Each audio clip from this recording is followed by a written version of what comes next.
নাহৰ এই শব্দটোতেই যেন কৰবাত আবেগ সোমাই আছে নহয়নে? আমি যদি চাওঁ প্ৰায়সমূহ বিহুগীততেই নাহৰ গছৰ বিষয়ে উল্লেখ কৰা হৈছে। এটা সময়ত অসমৰ জীয়ৰীয়ে নাহৰ ফুল খোপাত গুজিয়াই খোপা শুৱনি কৰিছিলে।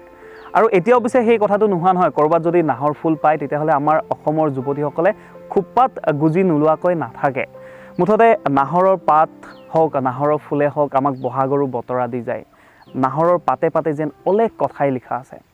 বহাগৰ এই সময়খিনিত ভাবিলোঁ আপোনালোকৰ সৈতে কেইটামান সৰু সৰু কথা নাহৰ গছৰ বিষয়ে শ্বেয়াৰ কৰোঁ।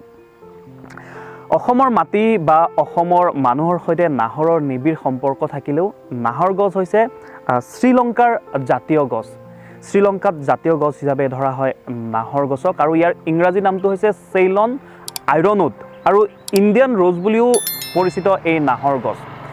আইৰণউড বুলি কওঁতে নিশ্চয় গম পাইছে যে নাহৰ গছৰ যিটো কাঠ, যি গা গছডাল, সেই গা গছ অতিকৈ টান। আপুনি সাধাৰণ কৰতেৰে ইয়াক সহজতে কাটি পেলাব নোৱাৰে।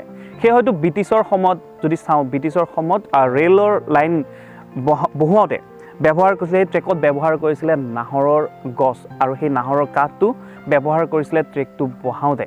এতিয়া অৱশ্যে তেনেকুৱা দেখিবলৈ পোৱা নাযায়, বা মই নাজানো, যদি ক'ৰবাত আছেও আপোনালোকে যদি জানে মোক কমেণ্ট বক্সত জনাই দিব। কিন্তু এতিয়া শ্ৰীলংকাত এখন দেৱালয় আছে, এম্বেকা দেৱালয় বুলি কয়। সেই এম্বেকা দেৱালয়ত কিন্তু এতিয়াও প্ৰতিটো খুঁটা এই নাহৰৰ, আৰু এই নাহৰৰ খুঁটা ব্যৱহাৰ কৰি আছে এতিয়াও।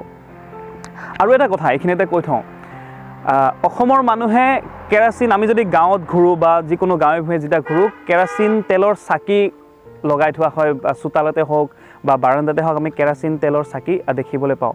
এতিয়া অৱশ্যে নাই, কাৰণ এতিয়া বহু ঠাইত কাৰেণ্ট আহি গ'ল, এতিয়া সেইটো ব্যৱহাৰ নহয়। কিন্তু কেৰাচিন তেল ব্যৱহাৰ অসমৰ মানুহে কেতিয়া কৰিছিলে? ব্ৰিটিছৰ অহাৰ পাছতহে কেৰাচিন তেলৰ ব্যৱহাৰ জানিছিলে। কিন্তু ইয়াৰ পূৰ্বে যদি আমি চাওঁ, ইয়াৰ পূৰ্বে কি ব্যৱহাৰ কৰিছিলে? ইয়াৰ পূৰ্বে অসমীয়াৰ চোতাল পোহৰ কৰিবলৈ ব্যৱহাৰ কৰিছিলে নাহৰ গছৰ গুটি। কাৰণ নাহৰ গছৰ গুটিটোত এটা তেলেতীয়া পদাৰ্থ থাকে, আৰু সেই তেলেতীয়া পদাৰ্থটো বহু সময় ধৰি জ্বলি থাকে। সেই কেৰাচিন তেল ব্যৱহাৰৰ পূৰ্বে অসমীয়াৰ চোতাল পোহৰাবলৈ নাহৰৰ গুটিহে ব্যৱহাৰ কৰা হৈছিলে। এটা সুন্দৰ পৰিৱেশ আছিলে চাগে সেই সময়ত, নাহৰৰ গুটি এটা জ্বলাই থৈ দিয়ে, এটা সুন্দৰ পৰিৱেশ দেখিবলৈ পোৱা যায়। সেই সকলো কামতে কিন্তু ব্যৱহাৰ কৰিছিলে, পোহৰ কৰিবলৈ সেই নাহৰৰ গুটিয়েই ব্যৱহাৰ কৰিছিলে। এইখিনিতে আন এক কথা কৈ থওঁ, নাহৰ গছক লৈ কিছু লোকবিশ্বাসো আছে আমাৰ অসমীয়া মানুহৰ। এই বিহুৰ সময়, আৰু বিহুৰ সময়ত সকলোৱে নাচি বাগি আনন্দ কৰে, আৰু আনন্দৰ পাছতেই কৃষকসকল যেতিয়া পথাৰত নামে, সেই সময়ত দেখিবলৈ পোৱা যায় বিভিন্ন পোক পতংগই কৃষকসকলক কেতিয়াবা কামোৰে, আৰু তেওঁলোকে বিশ্বাস কৰে এই নাহৰৰ পাত আৰু যদি ফুল মোহাৰি পেলাই সেই কামোৰা ঠাইত লগোৱা হয়, এই বিষৰ পৰা যথেষ্ট উপক্ৰম হয় বুলিও তেওঁলোকে বিশ্বাস কৰে।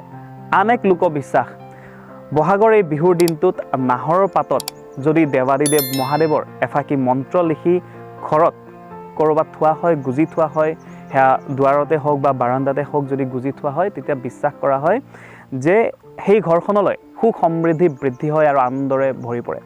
মই বিচাৰিছোঁ এই বহাগৰ এই বতৰতেই, এই সময়খিনিতে আপোনালোকৰ ঘৰখনৰ সুখ সমৃদ্ধিৰে ভৰি পৰক। আৰু এনেধৰণৰ সৰু সৰু ভিডিঅ' পাবলৈ আপোনালোকে চাই থাকিব মোৰ এই চেনেল ভাস্কৰ ভয়েজ।